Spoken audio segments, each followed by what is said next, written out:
Ça commence très souvent par une petite attention, un compliment, un geste sobre sans grande importance. Puis s'ensuit des cadeaux, des avances, une invitation. Au début, elle essaie de résister, espérant que ça passe. Mais son boss ou son supérieur insiste et s'accroche. Au bureau, les attouchements. À la pause, le téléphone sonne. Des propositions tombent, une promotion et même du cash. Il perd le contrôle et devient violent, son milieu tombe en panne. Car elle a des principes, des sens et dignité, elle refuse de le dire. Et les cadeaux et les compliments deviennent des menaces. Hélas, précise la thèse incontestable du harcèlement sexuel.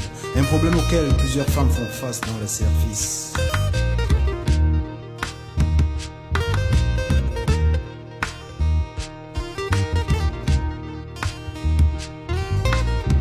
Les victimes d'abus sexuels se meurent dans le silence. Parler à l'administration, parler à une association, saisir la justice, résister, dire non, dénoncer les coupables, voilà ce qu'il faut faire.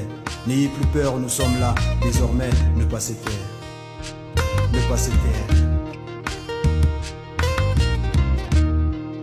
Je vous promets que vous n'êtes plus tout seul à la recherche d'une solution. Les options se bousculent dans sa tête. Le dénoncer à l'administration, saisir la justice ou claquer la porte.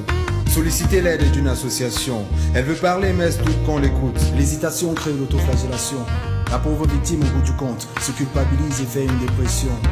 Son bourreau l'accable sous des prétextes. Elle finit par partir sous la pression. Pauvre victime innocente. Ce matin, elle a donné sa démission. Victime d'abus sexuels, elle va garder le silence. Un silence qui va la détruire dans une longue pénitence.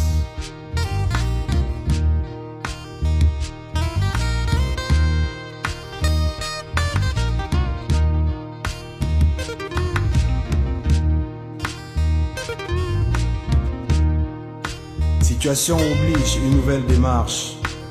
Je l'ai vue cet après-midi sortie d'un entretien d'embauche. Elle a le profil qu'il faut, son parcours est riche. Mais son dossier va rester sans suite chez le DRH. Qu'elle soit ou pas compétente, le mec lui se fiche. Il a vu qu'elle est belle, qu'elle a de belles hanches. Il a même essayé de glisser sa main sous sa manche. Il a fait en lui disant, si tu veux, le poste est à toi, ma bibiche. Elle a bien compris ce qu'il faut faire, il faut qu'elle couche. Mais elle est vertueuse, elle refuse de vivre la vie des débauches. Voilà à chaque fois ce qu'on lui reproche. She's a virtuous woman, a decent words and not a bitch.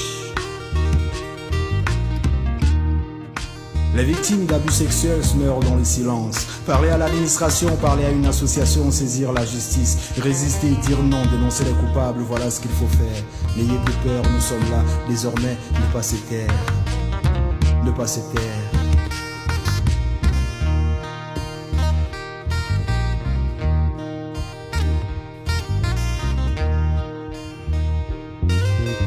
Les victimes d'abus sexuels se meurent dans le silence. Parler à l'administration, parler à une association, saisir la justice, résister, dire non, dénoncer les coupables, voilà ce qu'il faut faire. N'ayez plus peur, nous sommes là, désormais ne pas se taire. Ne pas se taire. Ne pas se taire.